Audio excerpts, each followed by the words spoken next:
Caninos Brancos, de Jack London. Traduzido por Monteiro Lobato. Narrado por Sidney Ferreira para a saga Egmont. Primeira parte. Capítulo 1. No rastro da carne. Extensos pinhais sombrios derramam-se lugubremente por ambas as margens do rio congelado. As árvores parecem apoiar-se umas às outras, negras e fúnebres à luz moribunda do dia. Vendaval recente as desnudou do alvo adorno de gelo. Silêncio. Terra de desolação, deserta, triste. Triste da tristeza do ricto da esfinge. Frio como o gelo, parado como a fatalidade. Dir-se-ia a poderosa e inapreensível sabedoria do que é eterno, sorrindo à futilidade da vida e aos cegos esforços da vida. Era ali o Wild, o selvagem Wild do norte, de coração gelado. A vida, entretanto, teimava em desafiá-lo. Um grupo de cães-lobos seguia pela caudal abaixo, com os pelos arrepiados, transfeitos em agulhas de gelo. O hálito, ao lhe sair da boca, congelava-se no ar, dispondo-se em camadas sobre seus dorsos em poeira cristalina. Metidos em arreios, todos, e presos a um trenó por fortes correias de couro. Trenó sem patins, feito de cascas de bétula, que se apoiavam diretamente sobre o gelo, com a proa recurva para facilitar o deslizamento. Dentro, solidamente amarrado, um caixão longo, e ainda alguma tralha de uso diário, machado, cafeteira, panelas, cobertores. O caixão comprido, porém, dominava tudo. À frente dos cães, com os pés metidos em largas raquetes, caminhava um homem, e atrás do trenó, outro. Dentro do caixão vinha o terceiro, já liberto dos trabalhos da vida, um vencido da fereza incoercível do Wild. O Wild odeia o movimento. Para ele, a vida constitui ofensa, porque vida é movimento. O Wild destrói todo o movimento, imobilizando tudo. Congela a água para impedi-la de correr rumo ao oceano. Espreme a seiva das árvores até exauri-las e, com maior ferocidade ainda, encarniça-se contra o homem para forçá-lo à submissão. O homem, esse entezinho inquieto e sempre em estado de revolta contra a imobilidade. Mas, apesar das imposições do Wild, mourejavam adiante e atrás do trenó os dois homens teimosos, com os corpos defendidos por peles e indumentária de couro curtido. Tinham as sobrancelhas, faces e lábios de tal modo recobertos de cristais de gelo que as suas feições se tornavam indiscerníveis, o que lhes emprestava ares de fantasmas de máscara, coveiros ocupados do funeral de um espectro naquele cenário espectral. O trágico disfarce, porém, escondia apenas homens de carne e osso, que varavam, intrépidos, a terra da desolação e do silêncio irônico. Pequeninos aventureiros a arcarem sob o peso de uma colossal aventura, naquele arremesso contra a potência de um mundo tão afastado do nosso como os abismos da imensidão celeste. Iam mudos, em economia de fôlego para maior rendimento do trabalho físico. O silêncio eterno os murava de todos os lados, como a esmagá-los sob sua pressão.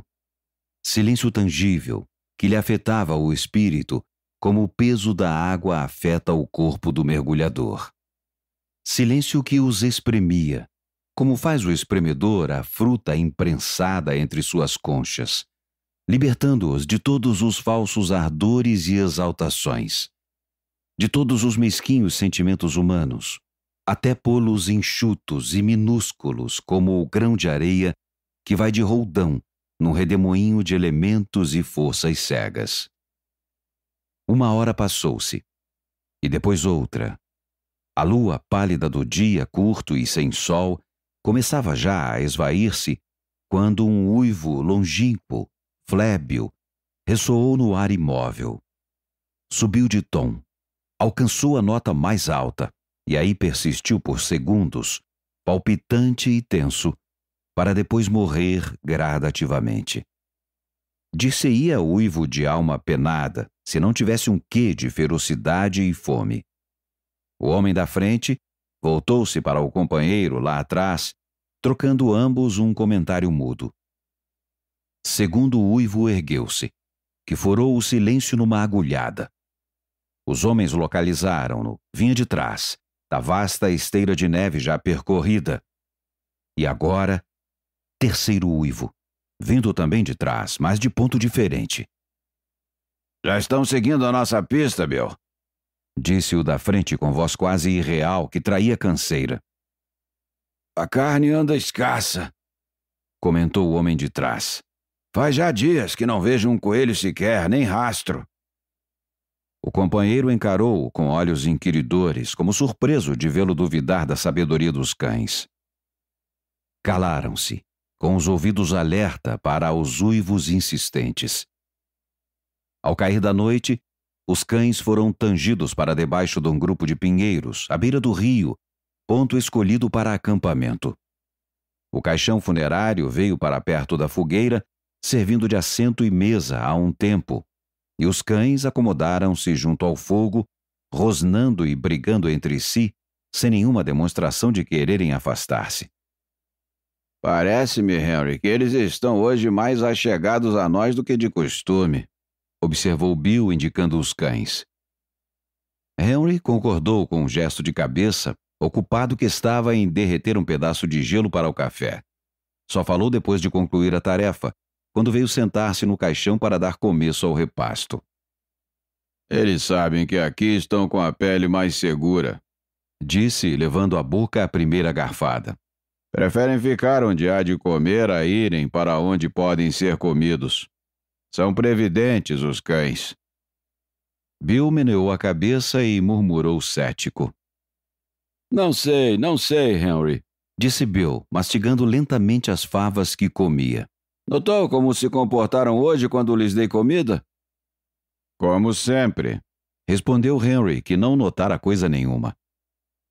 Escute aqui, quantos cães nós temos? Que pergunta. 6. 6. Muito bem, Sr. Henry. E isto dizendo, Bill entreparou um instante para que as palavras que ia dizer tivessem mais peso. 6, você diz. Pois fique sabendo que tomei 6 peixes do saco. Dei um para cada cão e não chegou. Faltou um peixe. É que você contou mal, Bill. Contei certíssimo. Temos 6 cães. Tirei do saco 6 peixes. Distribuí-os da maneira de costume e, desorelhado, ficou sem peixe. Tive de voltar ao saco e tirar mais um. Impossível. Só temos 6 cães, insistiu Henry. Não afirmo que todas fossem de cães, mas o certo é que dei comida a 7 bocas, reafirmou Bill. Henry parou de comer para dar uma olhada nos cães. Só vejo aqui 6, disse após a contagem. Vi um 7º esgueirar-se para a floresta. Vi 7. Dei comida a 7. Henry olhou para o companheiro com pena. Depois murmurou como de si para si. Que felicidade quando esta jornada chegar ao fim. Que quer dizer com isso? Quero dizer que estas torturas estão abalando os seus nervos e fazendo você ver coisas. Considerei essa hipótese, replicou Bill gravemente. E para melhor me certificar, logo que o tal 7º sumiu, fui examinar a neve. Vi suas pegadas. Voltei e recontei os cães. 6 de novo, os 6 de sempre. As pegadas do 7º ainda estão lá. Quer vê-las? Henry nada respondeu. Continuou mastigando em silêncio. Finda a refeição, com uma xícara de café, limpou os lábios na manga e disse: Então você anda cismando que... Não concluiu. Um prolongado uivo ao longe veio cortar-lhe a frase. Henry quedou-se imóvel por alguns instantes à escuta. Depois, retomou o fio da frase, apontando para o rumo de onde vinha o uivo. Você imagina que aquele que está uivando é um deles? Bill fez que sim com a cabeça. O uivar recresceu. Uivos de apelo e uivos de resposta foram transformando o silêncio da noite em inferno. Uivos vindos de todos os lados, que faziam os cães, retransidos de medo, achegarem-se ao fogo a ponto de chamuscarem-se. Bill deitou mais lenha à fogueira e acendeu o cachimbo. Henry, começou ele meditativamente, tirando uma baforada. Estou pensando que este... E apontou para o caixão mortuário. É o mais feliz dos três. Eu ou você, quando morrermos, nos daremos por felizes se tivermos algumas pedras sobre o corpo que nos defendam dessa fome que uiva. Sim, não teremos o que ele teve. Dinheiro e gente. E o resto para permitir-se o luxo deste funeral.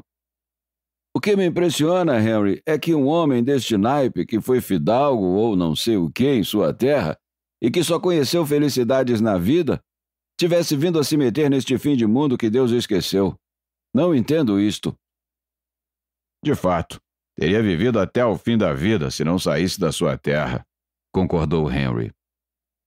Bill já ia abrindo a boca para fazer novo comentário quando mudou de ideia e, em vez de falar, apontou para a muralha de trevas que os constrangia de todos os lados. Nenhuma forma divisável naquele escuro, apenas luzes aqui e ali. Olhos que brilhavam como carbúnculos. Todo um círculo de olhos cercava o acampamento. Olhos que se moviam, que de brusco se apagavam para se reacenderem logo adiante. A inquietação dos cães ia aumentando, e súbito, arremessaram-se todos tomados de pânico para quase dentro da fogueira. Um queimou-se seriamente, deixando o ar recendente a pelo chamuscado.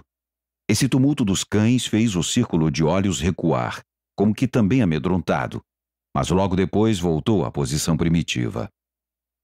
É horrível, Henry, estarmos sem munição.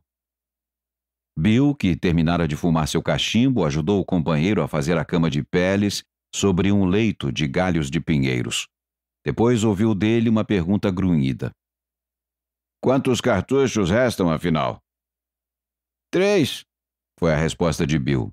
3, e era de 300 que precisávamos. Ah, então eu queria ver. E seu punho cerrado ameaçou o círculo dos olhos de fogo. Em seguida, sacou os mocassins e pô-los perto da fogueira para secarem. E não seria nada mal que o frio amainasse um pouco, continuou ele. Há 2 semanas que temos tido 50 graus abaixo de zero. Raio de azar, havermos caído nesta aventura. Positivamente não gosto do jeito que as coisas estão tomando. Quem me dera termos já chegado ao Fort McGurry. Bom fogo, cartas na mão para um joguinho. Henry resmungou qualquer coisa enquanto se afundava dentro das cobertas. E já ia, logo depois caindo no sono, quando a voz do companheiro o fez arregalar os olhos. Escuta, Henry, insistiu Bill. Aquele outro que veio e filou o peixe, por que motivo os cães não se atiraram a ele? Isso anda a martelar-me os miolos. Não entendo. Você está dando muita importância ao caso, Bill, respondeu Henry num bocejo. Antes você não era assim. Fecha esses olhos e dorme, que vai acordar bom amanhã. Seu estômago está azedo e é isso que você tem. Os 2 homens, afinal, dormiram, respirando pesadamente sob a mesma coberta. A fogueira foi se extinguindo e o círculo de olhos de fogo mais e mais se estreitou. Amontoados de medo, de quando em quando, os cães rosnavam ameaçadoramente, sempre que um par de olhos avançava. Súbito, esse rosnar cresceu a ponto de despertar Bill, que se levantou, cauteloso, para não acordar o companheiro, e foi colocar mais lenha na fogueira. As chamas cresceram e o círculo de olhos recuou. Bill pôs-se a olhar para os cães. Depois piscou, piscou e contou-os atentamente.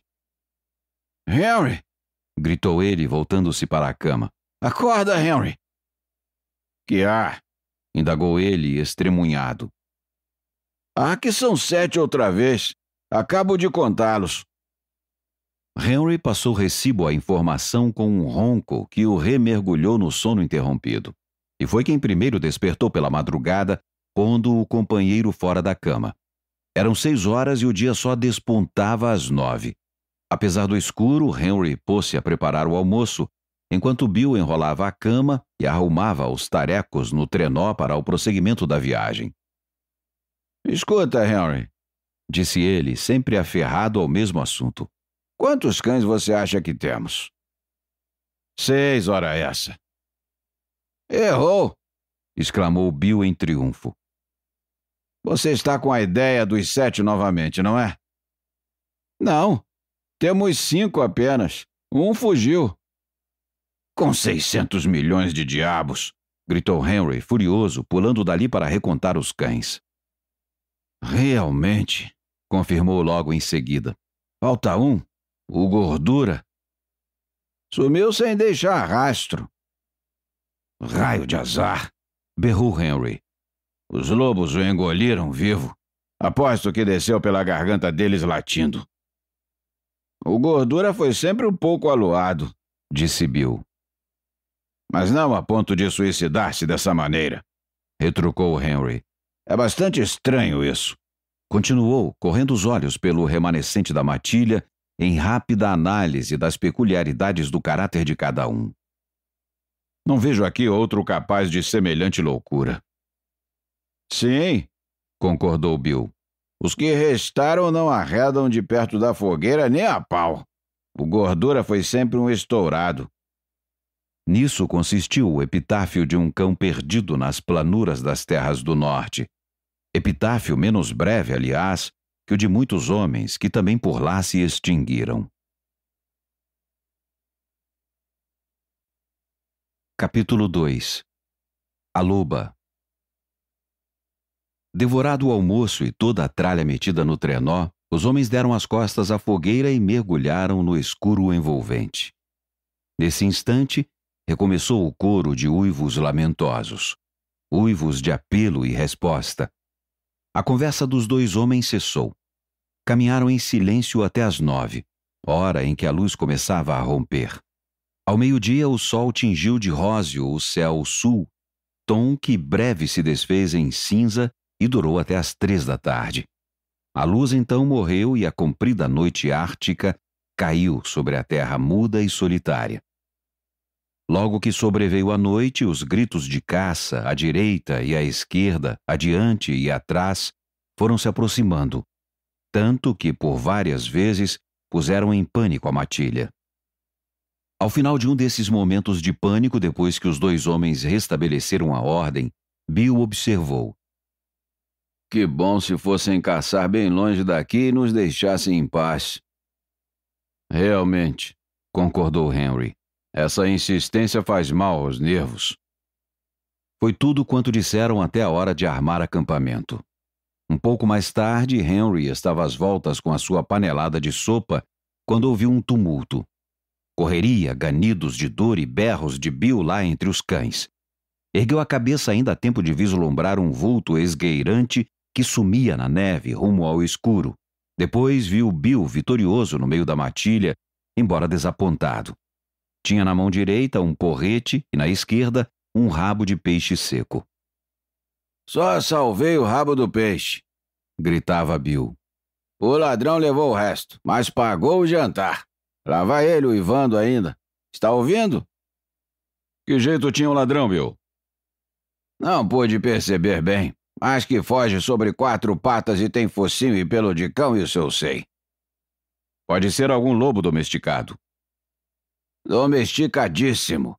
Sabe vir aqui na hora certa da boia e apanhar a sua parte. Naquela noite, quando a refeição chegou ao fim e os 2 homens se sentaram no caixão mortuário para fumarem seus cachimbos, o círculo de olhos de fogo apertou-se ainda mais do que na véspera. Por que não vão descobrir algum rebanho de alces que os distraia? Murmurou Bill. Henry grunhiu concordando com entonação não de todo simpática, e por um quarto de hora ambos guardaram silêncio. Um com os olhos na fogueira, outro sem tirar os seus do círculo de foguinhos que ornamentavam a escuridão envolvente. Por que é que não estamos agora no forte? Recomeçou Bill. Pare com esses porquês idiotas! Berrou Henry colérico. Se está com o estômago azedo, beba logo uma colher de bicarbonato e acalme-se. Pela manhã, Henry foi despertado pelas blasfêmias do amigo e, erguendo-se sobre um cotovelo, o enxergou entre os cães, perto da fogueira já reacendida, gesticulando furiosamente. O que há de novo, Bill? Ah, que o sapo também se foi. Não, você está brincando? Verdade, sim. Perdemos o sapo. Um cão tão bom. Henry saltou da cama para ir ver a matilha, contou-a e, por sua vez, desferiu novas blasfêmias contra a impiedosa selvageria do Wilde. Era o nosso melhor cão, comentou Bill. E nada aluado, acrescentou o outro. Foi esse o segundo epitáfio que o Wilde ouviu em 2 dias. Após o melancólico almoço comido em silêncio, atrelaram ao trenó os 4 cães restantes e partiram. Em completo mutismo, os 2 homens enfrentavam mais uma vez o mundo gelado, onde o silêncio era apenas rompido pelo uivo dos lobos perseguidores, cada vez menos distantes. O pânico que acometia a matilha era visível e só parecia aumentar, fato que fazia crescer a depressão de espírito dos seus condutores. Somos todos uns loucos varridos, exclamou Bill quando se detiveram, finda a tarefa do dia. Henry foi preparar a comida enquanto o outro amarrava os cães à moda dos índios.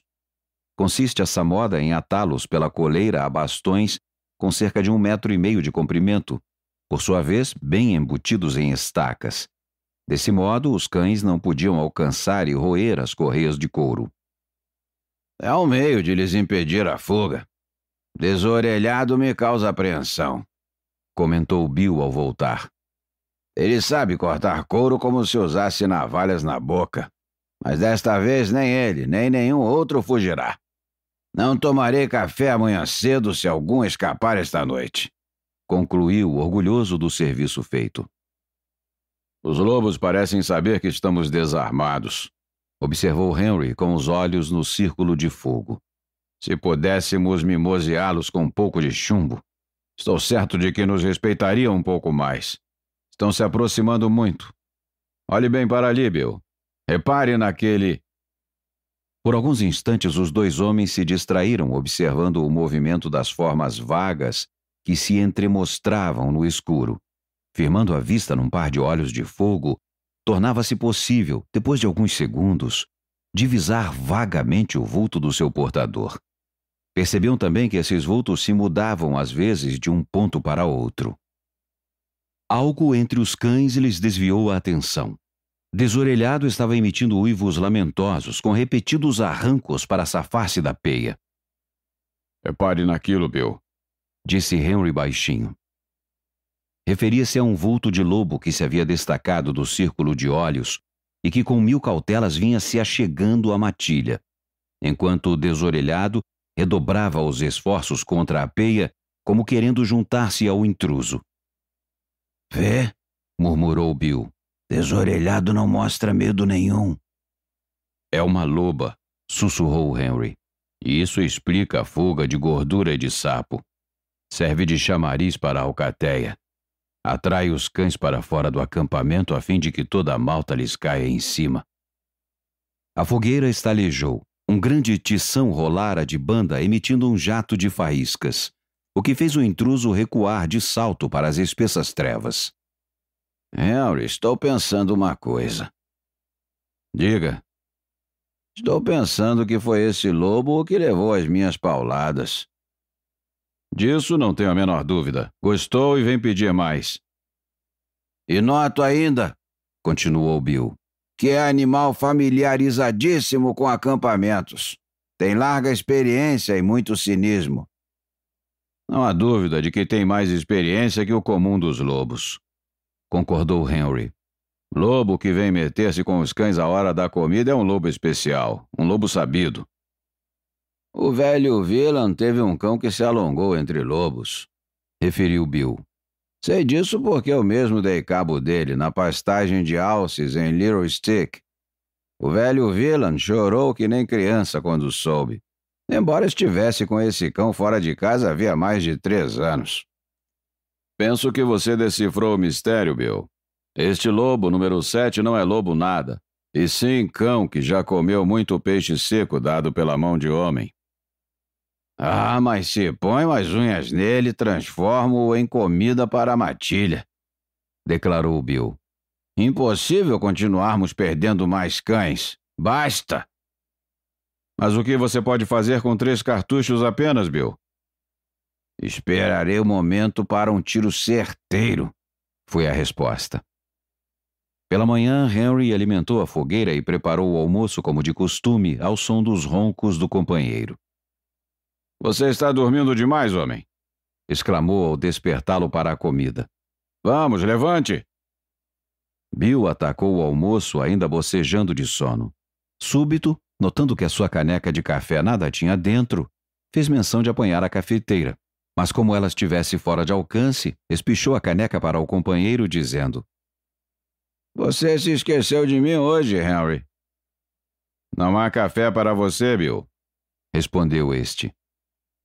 Acabou-se o café? Nada disso. Receia que o café me faça mal? Nada disso. Uma onda de sangue coloriu as faces de Bill, já em cólera. Acabe logo com a brincadeira, Henry. Explique-se de uma vez. O malhado se foi. Sem afobamento, com ar resignado, Bill voltou a cabeça e dali mesmo recontou os cães. Havia um a menos, o malhado. Como pode ter acontecido semelhante coisa? Indagou ele apatetadamente, olhando para Henry. Não sei, respondeu este, dando de ombros. Talvez, desorelhado que ele ficava próximo, cortasse a sua peia. Cão desgraçado, murmurou Bill com voz lenta, sem nenhuma denúncia da raiva que lhe ia por dentro. Não podendo soltar-se, soltou o companheiro. Muito bem, comentou Henry. O caso do malhado está findo. Aposto que a estas horas ele anda mais que digerido no bucho de 20 lobos diferentes. E com esse epitáfio encerrou-se a história de mais aquela deserção na matilha. Tome o seu café, Bill, disse Henry generosamente. Bill recusou. Deixe de tolices, insistiu Henry, oferecendo-lhe a cafeteira. Bill recusou novamente. Ficaria desmoralizado perante mim mesmo, respondeu afinal o cabeçudo. Dei minha palavra que perderia o café se um cão escapasse esta noite. E minha palavra é palavra. Tolices. O café está ótimo, declarou Henry, recorrendo à tentação para demovê-lo da birra. O outro, porém, não cedeu. Contentou-se com um almoço seco, temperado apenas com as pragas que rogava contra aquela peça que desorelhado lhes pregara. Hoje vou amarrá-los bem afastados um do outro, disse por fim, erguendo-se para a tarefa do dia. Logo depois se puseram a caminho. 100 metros andados, Henry parou para tomar do chão qualquer coisa em que tropeçara. O escuro não lhe permitia ver o que quer que fosse, mas pelo tato adivinhou ser o bastão ao qual o malhado fora preso à noite. Henry o arremessou para Bill por cima do trenó mortuário, gritando: Talvez você precise disso logo à noite, Bill. Bill soltou uma exclamação. Aquele pau era tudo quanto restava de malhado. Comeram-no com pele e tudo, disse Bill, examinando o bastão. O pau está roído, sinal que devoraram até a correia de couro. Andam ultra esfaimados estes lobos, e queira Deus não tenhamos sorte idêntica à dos cães. Henry sorriu desafiadoramente. É a primeira vez que me vejo perseguido por lobos, mas me livrei de muitas situações ainda piores. Ânimo! Eles não nos abocanharão assim sem mais nem menos. Não sei, murmurou Bill em tom fatídico. Você só vai saber quando estiver são e salvo no forte. E basta. Não me sinto tão confiante assim, Henry. Você está doente, meu caro. Precisa de quinino. Logo que chegarmos ao forte, vou curá-lo. Você vai ver. Bill grunhiu seu desacordo com o diagnóstico e recaiu em silêncio. O dia correu igual aos precedentes. A luz veio às 9 horas. Às 12, o horizonte sul foi iluminado pelo sol escondido. E logo depois, fez-se geral aquela horrível tonalidade cinza que abria breves parênteses à noite. Foi pouco antes do sol tentar inúteis esforços para nascer que Bill sacou o rifle de sob a tralha do trenó. Continue a marcha, Henry, que eu vou ver se apanho o meu intruso. Acho melhor você se conservar junto do trenó. Quem possui só 3 cartuchos não se arrisca. Agora é você quem está agorando as coisas, murmurou Bill com ar triunfante. Precisa de quinino também, pelo que vejo. Henry nada replicou e prosseguiu na marcha sozinho, embora lançasse de vez em quando olhares ansiosos na direção em que seu companheiro desaparecera. 1 hora mais tarde, Bill voltou. Eles estão muito espalhados, disse ele. Procuram caça e ao mesmo tempo ficam de olho em nós. Estão certos de nos comer, mas sabem que têm de esperar o momento propício. Entretanto, procuram meter no bucho algum coelho extraviado. Estarão realmente seguros de nos apanhar? Indagou Henry intencionalmente. Bill não ia responder. É o que parece. Não comem há semanas. Durante todo esse tempo só tiveram 3 pratos. O gordura, o sapo e o malhado. Pouco, muito pouco para tantas fomes. Assim, nesse jejum não podem continuar. Já estão tão magros que suas costelas rompem o couro e as barrigas estão pregadas às costas. Em breve chegarão a ponto de desespero pela loucura da fome. E você sabe o que é fome de lobo. Poucos minutos depois, Henry, que agora seguia na traseira do trenó, emitiu um sinal de aviso. Bill voltou-se, viu o que era e deteve os cães. Um vulto avançava lá atrás, na esteira de neve já percorrida, de focinho rente ao solo, magérrimo. Trotava de um modo peculiar, sem esforço. Quando os homens se detinham, o vulto se detinha também, com as narinas dilatadas como para detectar pelo olfato a menor emanação que partisse deles. É a loba, murmurou Bill. Os cães haviam se deitado na neve e Bill veio reunir-se ao companheiro. Juntos, examinavam o estranho animal que os vinha perseguindo há dias e já lhes destruíra metade da matilha. Após cuidadoso farejamento, o animal avançou alguns passos. Fez isso várias vezes, até chegar à distância de 100 de metros.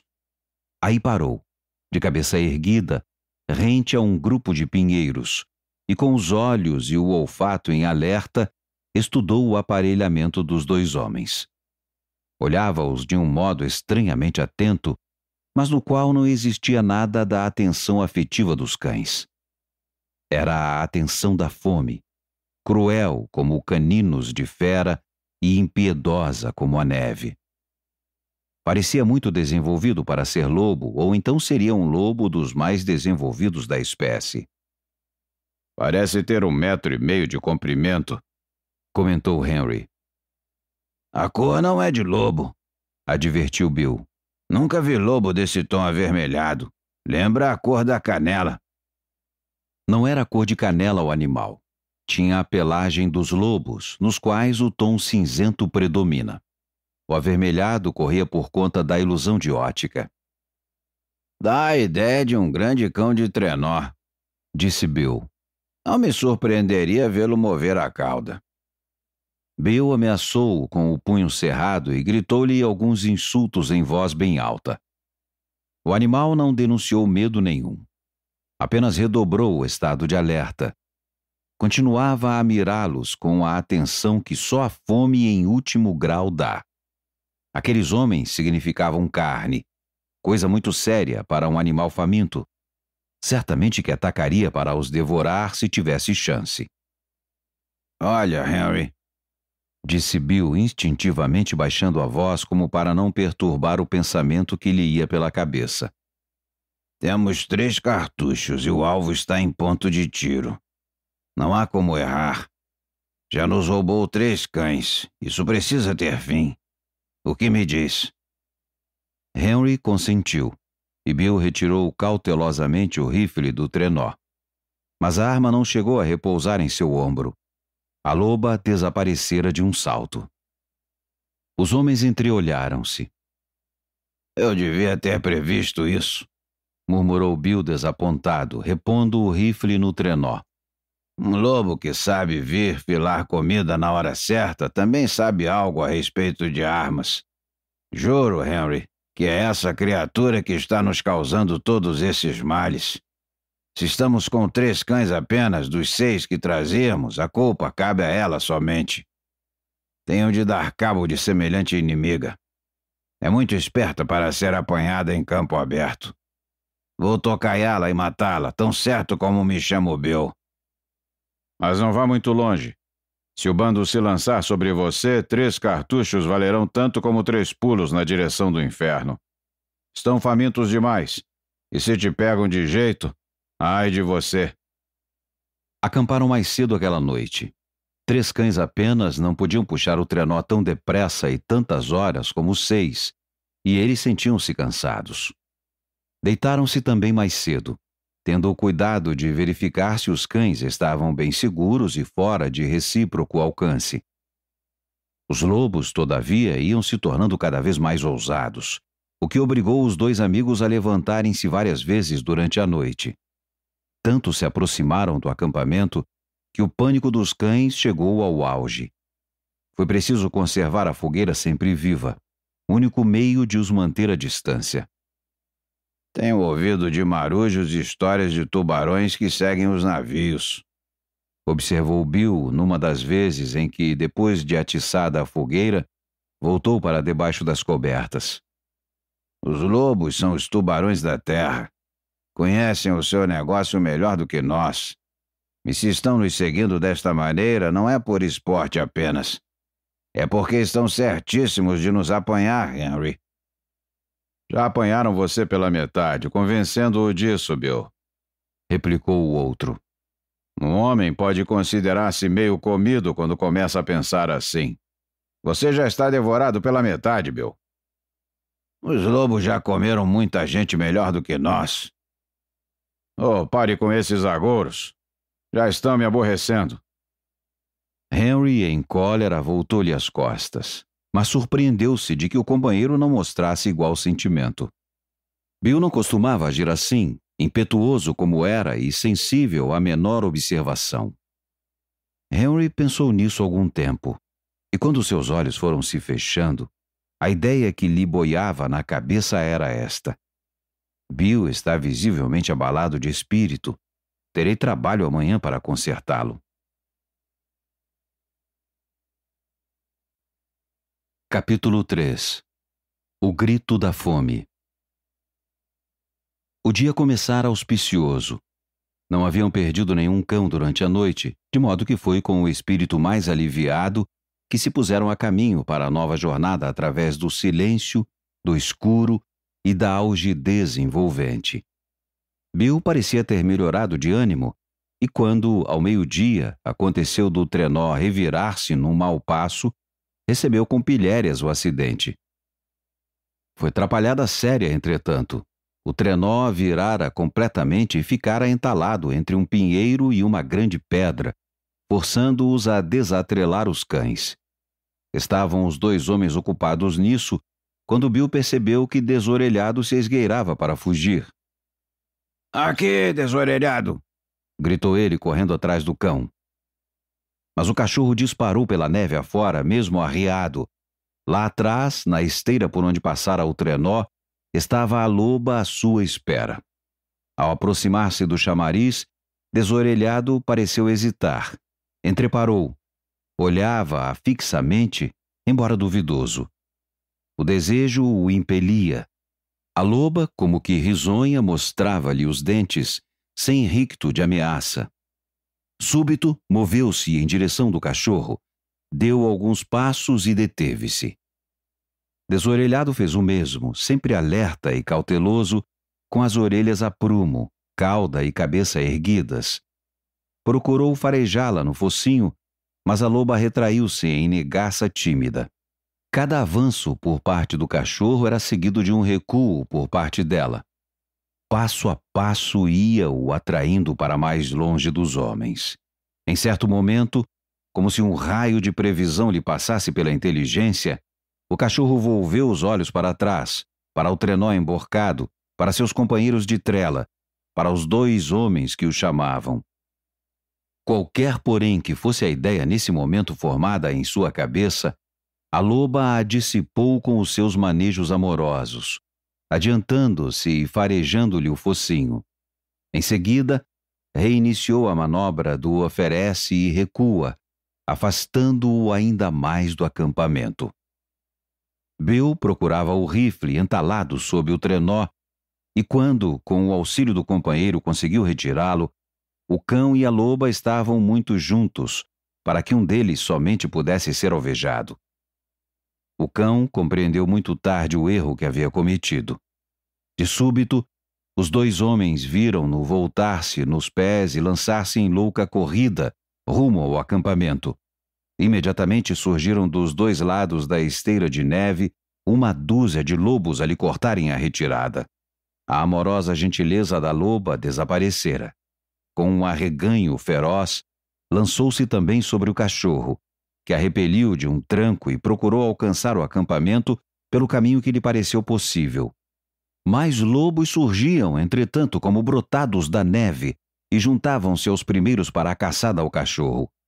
A loba, que era velocíssima, já estava prestes a alcançá-lo. O que vai fazer, Bill? Perguntou Henry de súbito, agarrando-lhe o braço. Bill desvencilhou-se com um safanão. Não posso suportar isso, gritou. Eles não vão apanhar mais esse. Rifle em punho, Bill insinuou-se pela floresta arbustiva que bordejava o rio congelado. Sua intenção era visível.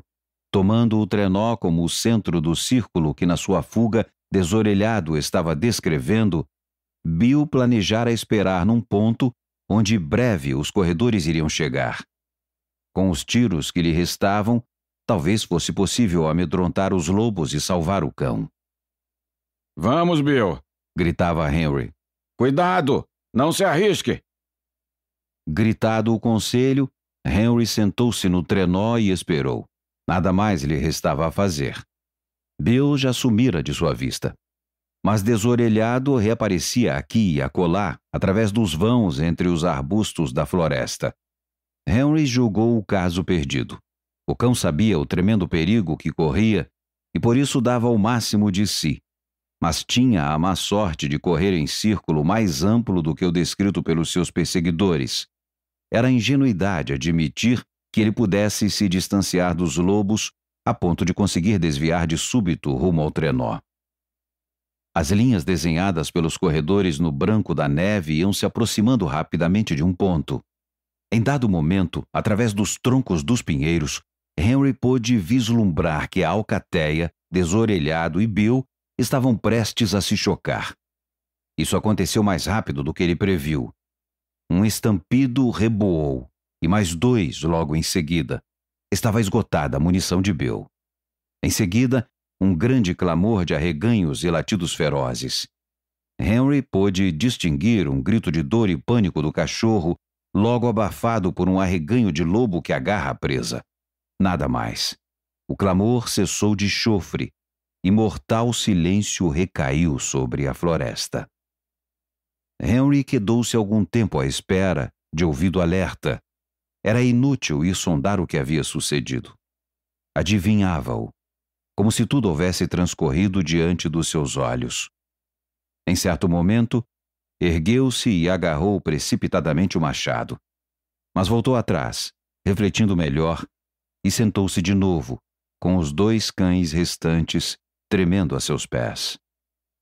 Depois de alguns minutos, levantou-se ao quebrado, e embora toda a energia tivesse se esvaído do seu corpo, meteu no trenó já em ordem os cães, atrelando-se a si próprio também para fazer as vezes dos que faltavam.